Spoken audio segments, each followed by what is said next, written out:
Voilà, bonsoir, bonjour, tout dépend de l'heure dont vous êtes en train de nous suivre partout dans le pays où vous êtes localisé. C'est bien votre Edo Tissou, autrement dit, les scènes de la presse. Nous sommes encore ici sur 10e grille télévision. Donc voilà, juste pour vous amener, Naba Point Oyo, Ndetoloba, toujours Tokitara sur le terrain par rapport à la news vraie. Alors voilà, nous sommes ici. On a constaté, nous tous, que derrière nous, les images parlent à notre place. Nous sommes dans la deuxième conférence de presse de notre artiste Patrick Bekam, ici à Angola Luanda. Après avoir terminé son deux concerts, la producteur Moussoussou, alors il a été aussi accueilli par un autre producteur, le sénateur Paolo. Alors nous sommes ici, nous allons encore tout savoir à propos du contrat de la soeur que vous allez livrer. La première concert est le 18 juin, les samedi, dans le terrain à Chicomolaise. Le deuxième concert a livré le 26 dans le terrain à Malia, Ozana, dans Mabor. Tous nous allons savoir comment était le contrat avec le nouveau producteur, sénateur Paul Koudi, ensemble avec des gars de Kota, assister à la conférence de presse et on se retrouve tout juste après. J'en profite d'abord de dire encore un grand salut à ma grande sœur Angèle, je dis bien Angèle Nakata Belgique. Angèle, ma grande sœur, un joyeux anniversaire, un très joyeux anniversaire à toi. Angèle Kayouya, un très joyeux anniversaire à toi. Je dis encore salut à deux fois, mais Esther Tissou. Merci.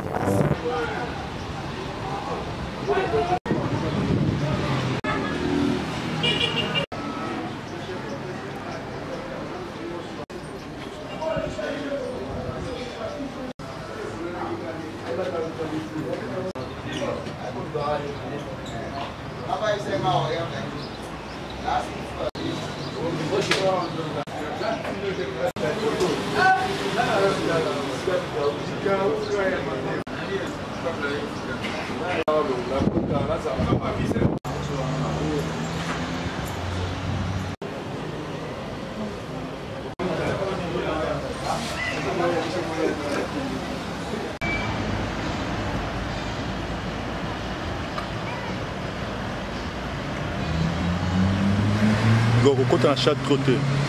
Igor Kokota trotté.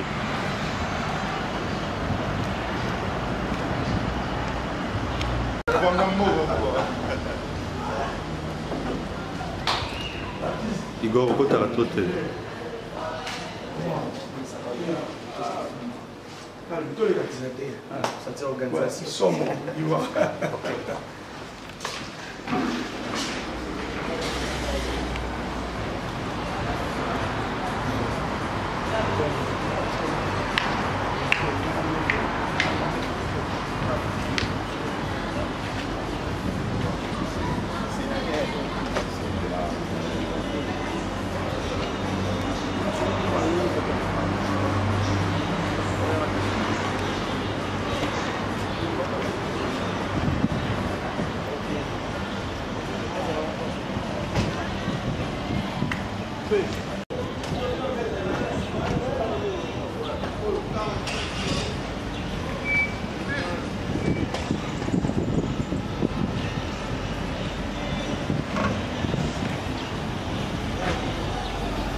l'homme du moment.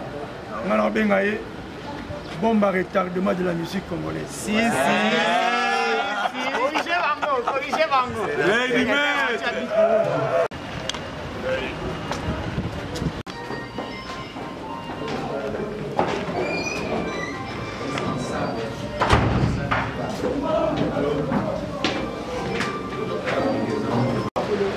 C'est bon? Ils sont nos soyez fait dans la place au Toyebi. Moi, il minute ça.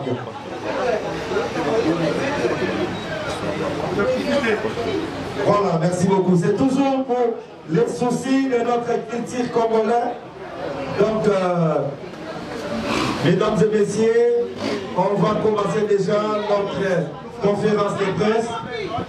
Là, on voit les messieurs Paulo Toudilou, les sénateurs qui est notre producteur, et on voit aussi Patrick Beckham, Lady Lom, oh bah vous dit bien, Patrick Beckham, Lady Lom. Il est là, et à côté, on voit le secrétaire général, il y a orchestre, il y a Patrick Beckham qui est M. Serge Moumba, et pourquoi pas, staff technique, TGV, il y a Patrick Beckham. Ayeto Solana Bino, à Solana Bisso Presse, à question Isaiah Bisso, à réponse de Rosalia Marmo. On va passer d'abord les micros chez l'artiste et vous chez les producteurs, à présenter Beckham et puis la Soumalamo, Beckham parle au Marocain. Après, on va commencer une série de questions. Shalom, shalom, shalom. Bonjour. Premièrement, d'abord, on remercie la présence. Il y a un journaliste qui est Azali, parce que la lobby production, sans communication sociale, les années production, il y a beaucoup de femmes. D'abord, on remercie la présence d'Abino. Après, on remercie les sous-présence et artistes d'Abino Azali Awa. Leader Patrick Beckham. Vraiment, ce que vous avez ma boque, ils ont un plaisir.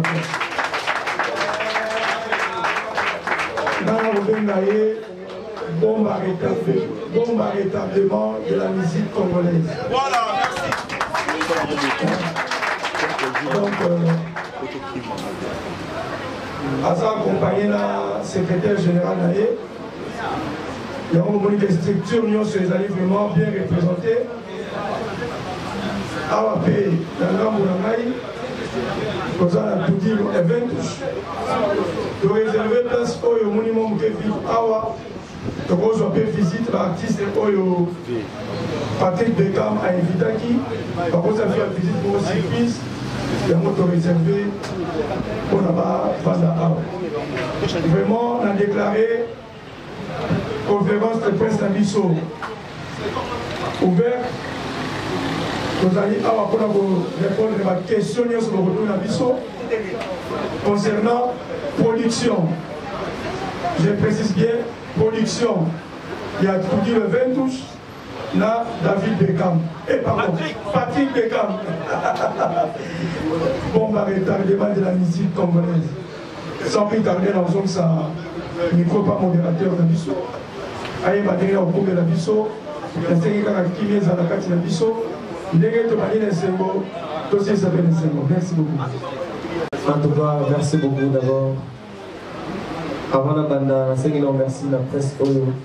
Dans mon ami, il y a loin de la polémique à tout le cas. En tout cas, on a des problèmes de la vie de ma boue. Merci d'abord. Pendant la première journée, on a Luanda. On a des journalistes, presse, tout, on a des fanatiques, tout. En tout cas, il y a un parmi amour au bolaxé qui est bolinga pour se faire la main. Nous avons mis en roté, nous avons jusqu'à commencer à avoir le plaisir même de la vino. Au Tikali, ils ont vino pour poser la question à vino. On a fait ça vino la réponse. Merci. Série de questions. Donc, on va commencer d'abord par Angola Out Maora. Donc, il y a ma question. En tout cas, oui, ok, merci beaucoup pour la parole. C'est bon, quelque chose. C'est mon question à moi, la ma première question par rapport à l'artiste. Je crois, l'autre fois, de Hôtel au sein de la mission nationale de l'Osso, à une présence, il y a sénateur à conseil à Chimao. Vous savez qu'il parce qu'il y avait quelque chose, il allait se préparer. Et avant que vous, sénateur à Kitaki, à la commande à ville de Cam, à zone président sur scène. Maintenant, le maïs à gauche droite, on a eu concert qu'il y avait quelque chose. En ce qui concerne les contrats, il y a concert est-ce que l'artiste sera satisfait par rapport au contrat parce que tu as des sénateurs à même à moment pour tout le monde. L'artiste me souvient de Tigara à l'élate. Yoko et Valoro Tigara à la Luanda. Pour y aller loin de la sénateur. Vous avez Luanda, comme vous le savez, c'est le sénateur a su au cas. Alors, je suis bien, tout le monde est à la guerre. Avec ça, il va considérer comme bien pour lui. C'est ça. Et sous question, toujours l'artiste d'État, soit il y a un musicien, parce que le sénateur a dit pareil, il y a un pays qui s'est blessé ou pour accompagner, voilà. Avant ça, on va enlever les vidéos, tout ça. Soit on vendait sur Barreau, c'était sur base de quel critère. Et bon, on dit ça, par rapport à producteur, question dans le sénateur. Pourquoi est-ce que vous avez dit à ceux qui pratiquent des camps Ayamoula et pas nous poussons pour nous soigner? Moi, je dis que le sénateur de Yomogo, au Gabon, là, ceux qui ont qui peuvent venir au soyer la Congo, au Sani, au Sani, au Sani, au Yanni Awa, Namoula. Dieu sait que vous savez, ça y est, après on récupérer. Merci beaucoup. Merci beaucoup. Donne à notre producteur, parce qu'il est à l'outil. Ok, notre producteur. Pourquoi Olelaki Patrick Bekam au soyer à partir à Congoté, au foutu les billets, au logé là bas journaliste, au bazar toujours na compte naé, mais yo yi ba iba muninga na yo. Et ça dimension il y a des bases to linga yo faire découvrir notre patrie par rapport à ma concert à bêta qui moni talent naé à Rosué. Ouais, vraiment, on remercier Angola Ultima Hora. Parce que Balobi ke boye awa pona kolongola bambilinga nyonso na makanisi ya bato bakolanda biso na bato oyo bazali kotala biso balobaka ke televizio eza radio te oyo koloba bakomona koloba mpe bakotala yo vraiment nga nabengi ye comme nabengi ye kombo wana bombe à retardement de la musique congolaise. Bon, mais en production, nous faisons un calendrier. Le calendrier de Bisso, Patrick Bekam Azalaki. Peut même que en décembre, nous avons appel à Maestro Fabregas. Alors, le sénateur, le calendrier de 2022. Patrick Bekam. Mais seulement que la 4 calendrier de Bissona, ils ont quitté que Abeta dans le mois de juin. Mais l'homme propose, Dieu dispose, à signer un contrat à la maison où soit production, maison à la production, et un artiste en Angola, et ça la maca. Cohésion et la production. Donc cela veut dire que la somme cachée, la somme production, a cédé tout le 20 touché, tout somme d'amour. Donc il y a que l'artiste était, vous avez dit intéressé dans le salaire artiste P. Là on a dit ce qu'on vient pas. À ça qu'il y a un calendrier là, mais c'était aussi important quand on est comme ça initié, donc il est tout le monde là. Et l'eau nini oyo azala mukati na ye. Donc on a dit présence tangai na kata concert voilà. Na moni kazo mérité vraiment que tout le 20 touche et bêtisaï. Il y a moins donc quel pour l'artiste était. Je le répète, production et salami directement l'artiste est après au sala contrat la moto ya bengisaki. Donc quel est la maison et bengisaki to sololi a pécipi to fouti caché la producteur va venir. Donc aussi la pena. Donc aussi là ma preuve même que après qu'on signe le contrat on a charge et responsabilité. Il y a aucun sémobima il y a bon retardement de la musique congolaise, Patrick Beckham, et comme il a chargé à tout dire, et 20 touches. Tous les éléments, s'il vous plaît. Donc, artiste, artiste principal leader, Tolongoli Eskazalaki, Toté l'hôtel Nabiso. N'a pas passeport et commis et pas la biso. Peuvent aller même, pour prolonger même, visa à séjour à Angola. C'est pourquoi il y a prolongation, il y a un séjour et un pimoko, il y a paiement et un visa en Congo démocratique. Donc, pour résumer, bien, et ça a la paix au pays ici en Congo, tu es awa.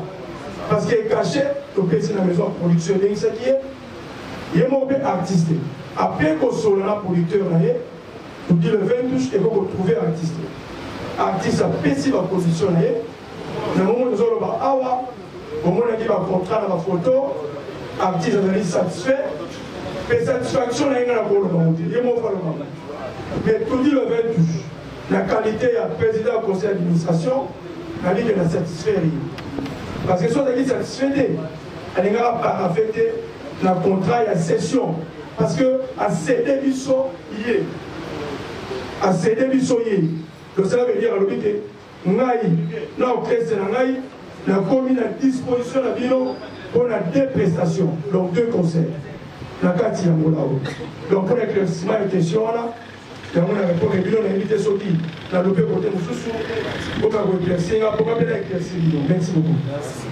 Voilà, merci beaucoup.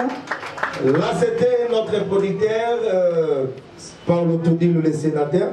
Patrick Beckham, Paulo Tudilou, Toyoka trop.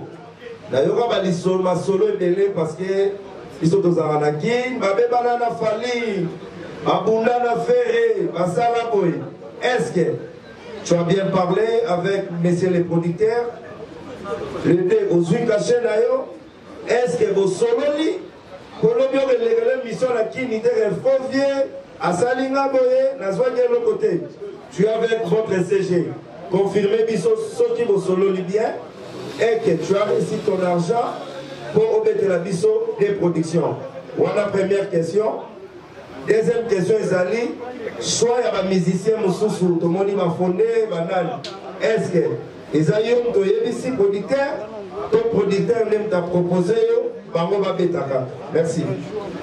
En tout cas, merci. Merci beaucoup, Mathieu Bouche. Merci bien le bon journaliste à poser la question.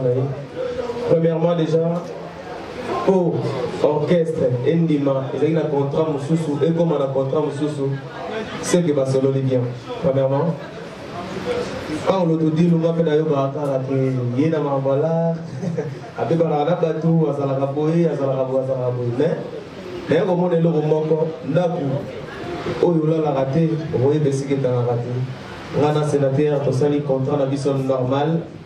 Après, si on a un papier, si on a un papier, ils n'ont pas battu. Donc, on a un contrat normal. Il y a libéré on a sénaki. Donc, on a fait dans la condition où il y a un. Deuxièmement, pour la choix d'artiste, déjà là, on a eu Londres, on a un artiste. Malgré confiance, fidélité, on s'est fait la fanatique de Bayandinga, les artistes on a tal rappé Baninga. Donc on a tal qui Baninga, on s'est fait la raboulon la bango, mais la Sengaki. Producteur Soka Rocher, la rappel moi qui est artiste, on a fait la raboulon. Bayapé, tout est ensemble, tous ensemble, va accompagner les patriotes et ça la bien. Donc voilà, merci. Voilà, on va appeler les journalistes de 10e RIT-TV. Allez, gars, pour la question, la journaliste, vous êtes. Donc, j'apprécie, bonjour, parce que tout dépend de on va se parler de ce parcours. Alors, je me présente, d'abord, je suis de Lotus autrement dit, les célèbres de la presse. Question de mes amis, basée par Patrick Beckham. Question de mes amis. Aujourd'hui, on a pris les deux conseils en sauvé. On a beau déjà pensé au moment où on est responsable, on se conscient. Alors, on a déjà deux belles images à Patrick Beckham. Les atomes. Est-ce qu'on va se payer ça public? On doit dans le stade. On pourrait ça m'engager. nous sommes en mobile au niveau. Donc voilà, question à propos de l'autre artiste. Merci. Merci qu'on a Patrick Beckham, yo ebelinga trop na rumba. Mais les artistes complets, na aussi na parlé mongo père Nabiso abina kadema ko oyemba ka abina ka maestro Fabricas. Merci d'abord na occasion opportunité soki le na komila du maître boy. C'est grâce à maestro. Ozomo na mabuto yeba gite OK père na so le langa na sénateur que faut ya décembre. Tala bolingo père azana moko na ngai. En tout cas, fier d'être villageois. Répondre à la question d'ailleurs. Répondre à la question d'ailleurs. Ezaboui. Ngai na premier album, na premier album, na kombo na histoire.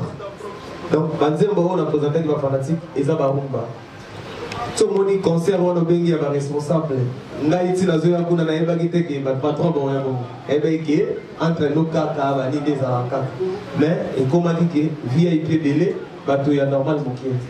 La belle ici, si la zone est tapée pour avoir ça avec plaisir, il y a vraiment une surprise. Le bobo s'en a été biso chez biso, il y a Mado et Utakuna, Balokolo, Badendologie, Tobobi, n'a pas de musique en boka na biso.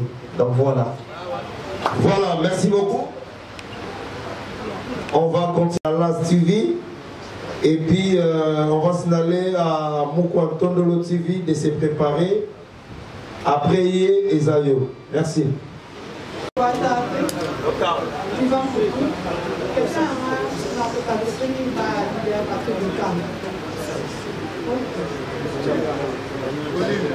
s'adresser une part à Patrick Beckham. Qu'est-ce que au lobby pour faire la sortie officielle et marketing, il y a tout nom histoire à Namwanda. On a une préférence déjà, on va sauter matière à répondre directement. Voilà. En fait, ce qui pourquoi on a préféré la salle à Awa. Luanda est un premier pays où il y a une opportunité. Angola, plutôt, Luanda, Angola, partout, ma province, partout. Angola est un premier pays où il y a une opportunité de faire l'album. Ils ont réalisé le projet comme la salle carrière solo. C'est un premier pays où il y a Angola. Où il y a une musique qui c'est le moment si tout fonctionne. Et on a préféré qui avant de pays awa pour remercier et donc voilà, merci. On est ici, c'est M. Paulo Tudilou, notre sénateur, le producteur responsable de notre pays, Angola, RDC. Ouais, première question à la sénateur Paulo Tudilou. Un pays que j'aime beaucoup, que j'apprécie beaucoup. Première question à sénateur Paulo Tudilou.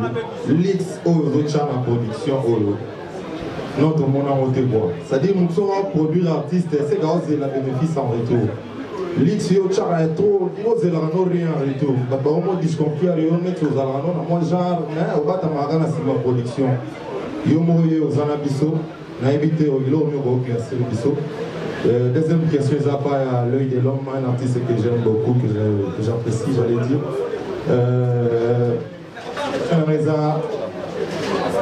Tout le monde est là, musique à Congo, Banda. Banda, papa, le Toumba, Banda, grand prêtre, Balongo, Matiadi. Tout le monde a un disque bimi, moi, des titres, moi, je suis la TV, je bombe, biso, clip, après, je suis au Rwanda. Mais yo, il y a une stratégie, moi aussi, moi, après mon ima, aux gens on a ma fanaticité, aux autres pas mobiliser disque, aux hommes batteurs, aux hommes mix à tout soupe, ni éclaircir, ils sont dans la s'il vous plaît, avant de continuer, toi tu vas m'accueillir. Hein? Petite conférence, s'il vous plaît. Voilà, Lane. J'espère que vous avez une question sur le micro. Ok, merci d'abord pour la question de Joël.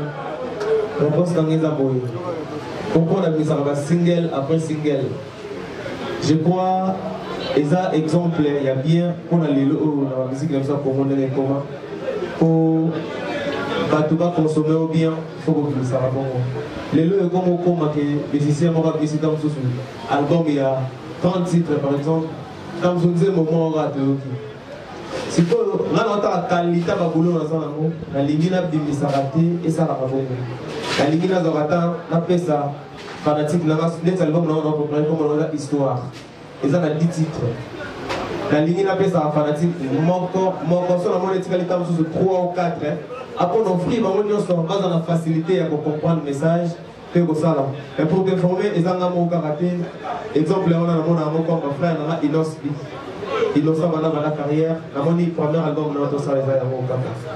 Frère, on a Gez Mawete, dans la carrière, on a le salle. Ok, écoute, mon citaté, frère, on a mon hobby dans mon livre, dans mon album. Mais ça, on a carte. Donc, tous les artistes, ils ont plus important, ils ont groupé ça message, mélodie. Donc, ils ont la sous single mort, ils ont pris single d'or, ils ont dit non. Nous sommes en et pour ça, la nuance sur la carrière. On a la confiance dans le bilo, on appelle ça la bateau. Il y a un moment où on a le sauté. En plus, les artistes, ils ont le coso à la et à la bateau. Ils ont un moment où ça s'est délai pour Bimisa. Ça a suivi à proposition. Voilà, merci. Et bon de bisous. Vraiment, papa confort. Merci beaucoup pour la question. Bon, là, papa n'a pas toujours que moi, on a que l'autre côté en attendant. On ne va jamais pour travailler toujours le système en pion. Pour pion, on se travaille comme la propre pour y avoir un peu de donc, on peut faire exemple dans la calibre par la mission. Nakala, par Namoré, qui toujours synonyme de casier, synonyme de kit en plastique. Donc, si on dit par Namoré, on a par alors, on a qui avait révolutionné ma mort. Donc, on a dit que quand on a ça qui longe par ce que vous avez conférence de presse, on va faire évoluer dans le monde, tout qui va alors, tout cas, parce qu'il y a des sérieux. Même chose la production. Mais il y a la production, on va dire, ah, c'est il va paramètres sur la production et dans la place d'un haut. Mais comme ça, la production, il y a toujours pour le bac. Mon pas ça la production, on a toujours visé quand on a un bon modèle. On a pour le bien gagner. Donc ça veut dire, là c'est la réserve, pour y gagner bénéfice. Là il a toujours misé. Donc cela veut dire que la misée, c'est au quota et poti. C'est au quota et un mokili, n'a pas facile. Et on dit toujours mieux pour ça que les analyses. Même luxe, voilà, il y a au moins un concert galère du maître. Premier soin et aux années, quand pour y aller congolaise. Pour le bas, mais à tes billets, puis au 1000 kwanza. Mais ça dit dépasse sur nos somboyés pour la ligne. Retourne à moi, ça va toujours quand la production est. Ouais, moi, tu as la ça. Moi, tu as pas de les cimetières, moi, tu as les maîtres. Moi, je reprends les Arnold. La question de notre bousseau, ils ont les maîtres.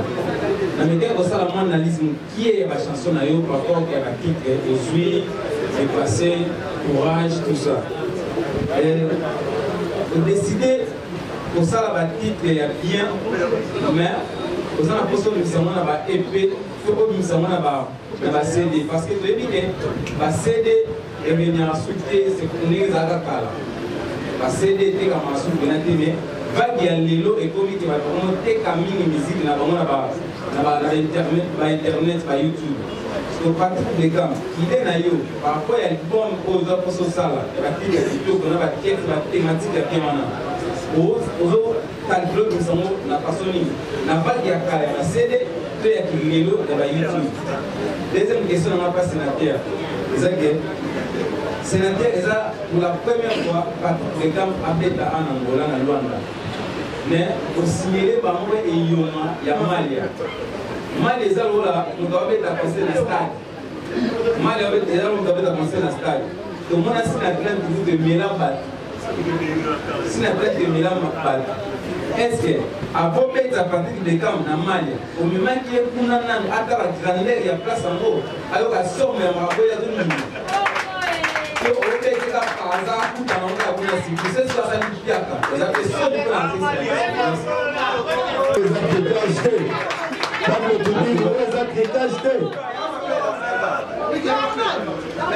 En tout cas, il a ici un rôle là. Là, on a un bon mais on va profiter de la profiter de la soirée à la fin. En tout cas, pour la ligne à CD de mon tournoi. Nous avons préparé l'album de Sili, ils ont la stratégie, ils ont la manière d'autorité qui est là-haut. Ils sont prêts à compliment, la raison pour la ça qui est prêt à ça. Mais ceux qui n'ont pas eu, qui ont sénateur à répondre à la question tout dire, nous sommes des artistes. Nous maestro à la Bissangelo, il y a des alagistes à l'heure. À Bissangelo, qui est artiste. Avec la musique qui est bonne à battre. Artiste avec la musique qui pour azoter dans la musique. Artiste dans le consoté, artiste dans le unité. Là, on a roya pour mettre la musique. Ceux qui vont te bailler 5 problèmes, tu vas pas te faire la roya de la banque. Mais je crois, en tant que villageois, en tant que Wengemen, en tant que Congolais, pourquoi il faut me rappeler quand ils sont maraboutés, fanatiques, il y a un inventé. Et là, des artistes à Congo, à Robert en Angola, avec ici, Tubaya. Ceux qui sont des salamis, ils ont un Congo. Voilà. Aussi, courage. Beaucoup de questions à l'autonomie. La dernière bombe à retardement de la musique congolaise. Pourquoi la dernière Congo? Balobi qui ne risque rien d'ailleurs. Les guillemets, villageois, à Congo le alors, pourquoi pas il faut essayer de fuir à ma bord. Soit qu'il y a Pouki Mabor. Soit qu'il y a Pouki Mabor. Donc cela veut dire que nous devons bien savoir comme on a Paul qui dit. Donc cela veut dire que quand il y a production, et là, on a soif. L'organisation ya Paulo Tudili bamona okala na bord baolinga baya eza ba fanatique oyo bayokaki ye bana baya bamona nini akopesa biso epe na bato mosusu mpe ya tembe oyo bazoluka trikage wana baya koconfirme trikage wana mokolo epe na bato oyo bafanatike na ye mokotalaka bato wana bato baoya na trikage bajalou na ye, bajalou na nga, bato balingaka ye, bato balingaka ye. Na promettre bino lelo. Tokanga journée lelo. Dimanche, il y a le 28, il y a le 26 juin. La vidéo, l'épisode de la branchée, la camp pour la Malia et la mort. Les guillemets, Miss Wana, que vous allez coller au temps. Pénéraé, aigle, Azawana. Comment il faut se la bisouti? Il est bon, combien d'étoiles? 5 étoiles de David. Si on parle au pouvoir intérieur, producteur, Azarapé, dans le salon important, dans le cadre de la vie, il y a production scénique, il y a artiste. Merci beaucoup. Merci beaucoup. Vous mettez la producteur à Maboko. Ok. Tout cela à la déchet. Nous avons le Pro TV. Nous avons le Pro TV. Est-ce que Aza? Voilà, merci beaucoup. Il y a un peu de choses qui chassent, qui est acquis de la Boyeba.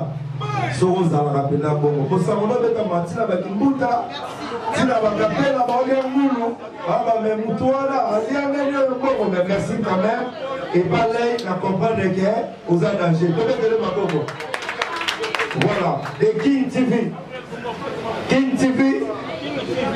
voilà plus de 20 ans de carrière tout ça en Angola donc c'est vous allez vous allez ok question des épailles à l'intimate. Quand on dit, on dit,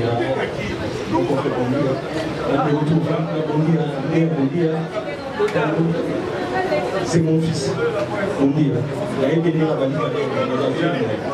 alors que ce qui les a envoyés, une semaine passée, Toyo a dit qu'on touchait quelque chose pour qu'il se produise dans Lunda. Alors, producteur n'a eu vous avez avec des produits et il n'a que si est-ce que les Japonais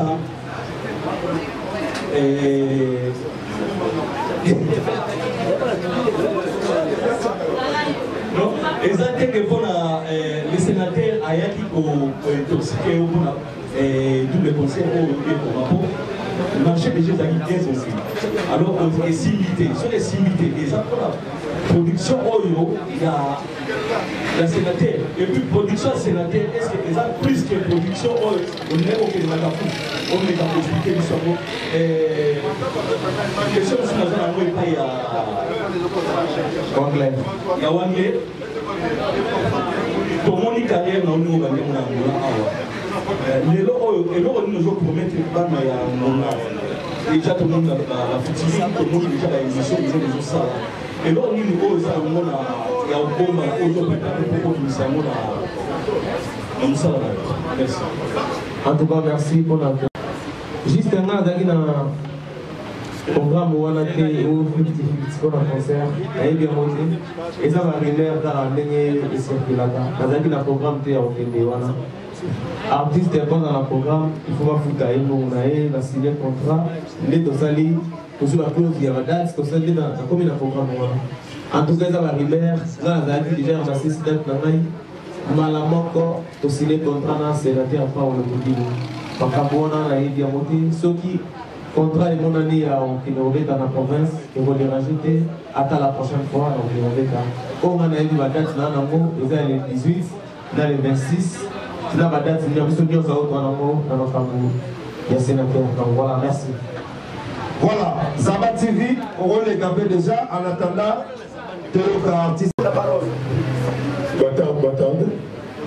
La question de Mabena est simple. Il y a un sénateur Paolona, leader de l'Union aux années. Au sénateur de Makamounios, tout le monde a besoin de ici. Nous avons travaillé mon cours. Pour la maman, le 24, le 25, le 26, oui, c'est normal. 3 jours après. Mais toi, est-ce qu'on a ça? Au bien, tu as ça, nous avons travaillé mon cours. Mais nous avons évité, pour la patrie de camp, au limite à Sangana, nous avons dit que nous avons Angola. Et évité, il faut parler à Pierre Kawana. Donc, pour la patrie de camp, avec qui est l'eau, avant ma Kambounaï, so tient la stade. On va appeler. Pour y éviter les soucis à dire des gammes, à l'école, il y a tel stade, à mon plein, à bannir les soucis, à éviter le calamaï, bateau, à sa rambo, au Sansangana Bango, pour te péter le bois. Pour toi, on a évité. Pourquoi sénateur, au Sala Pomoti? Si vous savez comment on a stade pour là, oui, merci. La question c'était déjà posée. Mais répondre à Ekata parce que Azamba Sanabiso. Ouais. Non mais vous pensez c'est comme un paragraphe pour vous dire que j'avais été laissé par mon compte. Non. Et c'est là moi les amis, même le conseil invité au Watanabe, on avait été tout d'accord.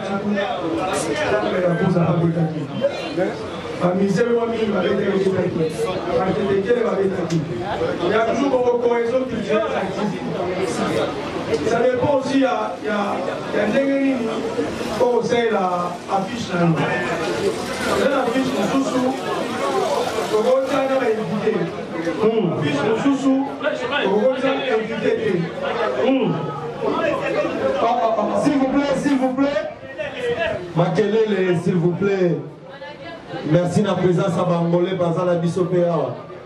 Tous les sabons, tous les marins bien sa Bisso. Merci. Merci pour l'idée. D'accord. Donc, on comprend que Patrick Beckham, artiste Oyo, a lié dans la révolution d'Angola. La carrière solo n'a eu. Ah, mais non, il y a l'Angola avant. Même pourquoi on jouait le hôtel, il y a la partie de l'hôtel, depuis Villanova. On comprend que même Maël Sofa Brigade, au Yanangola, la carrière solo, Atlantico, c'est le petit levé.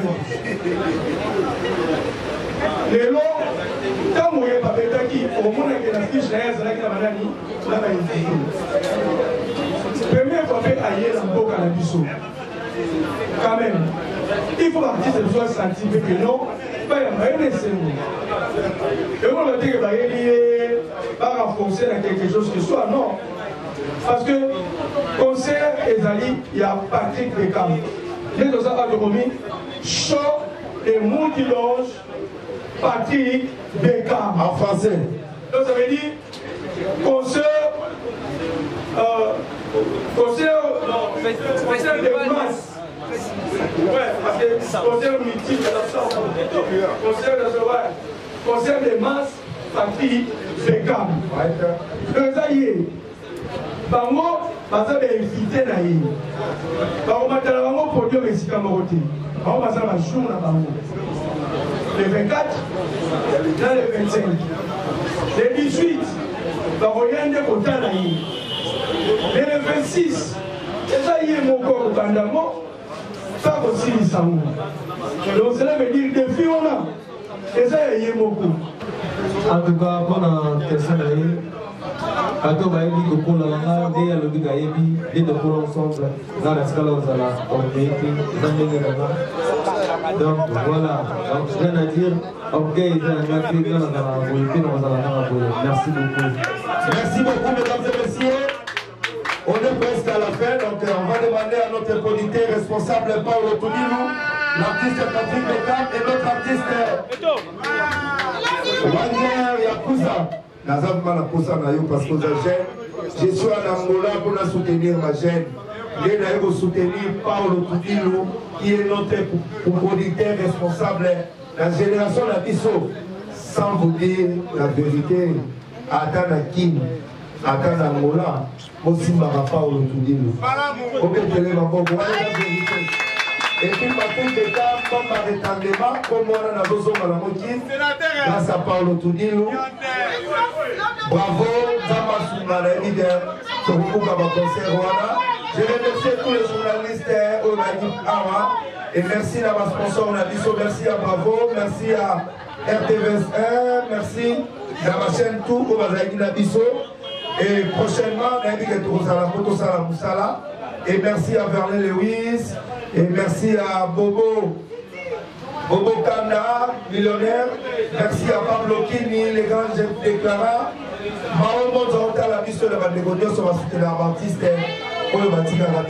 On est là, Patrick Beckham, Tokuta Aladino, le 18, Tokozalawana et puis le 26. Merci à Paolo Tudilou.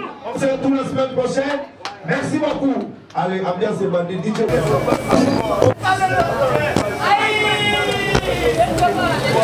Voilà, je pense que vous avez tous suivi la conférence de presse a été bien. On dit tout commence bien, tout finit bien. L'artiste Patrick Beckham a tout répondu. La question journaliste, ainsi que notre producteur, ainsi que son producteur et le sénateur Paolo Tudilou. On dit bien, il a aussi répondu. Je vous dis de vous rester toujours branchés car nous avons encore des programmes très diversifiés. Au micro, je le répète, c'était votre Edo Tsungu, autrement dit les célèbres de la presse. J'en profite de saluer en direct en passant mon vieux Kouloutou Kembo Naporanti, ainsi que mon vieux Nyonche antidopage. Pourquoi pas Yannick Maemba, l'homme de London. Une grande salutation aussi à ma grande sœur Mado, Molongani à papa Nabiso Jean, Waïko, à Genève, Batbassimi, Edo Tsungu, les célèbres de la presse. Pourquoi pas dire un grand merci à vous tous qui nous suivent. Là-bas, nous vous disons encore merci. C'était bien, encore je le répète, votre journaliste que vous aimez toujours. Nous sommes là pour vous informer, pour vous amener des news fiables et vraies. Restez toujours connectés car nous avons encore des programmes très diversifiés. Vous abonnez massivement à la chaîne Abino. Merci, on se retrouve.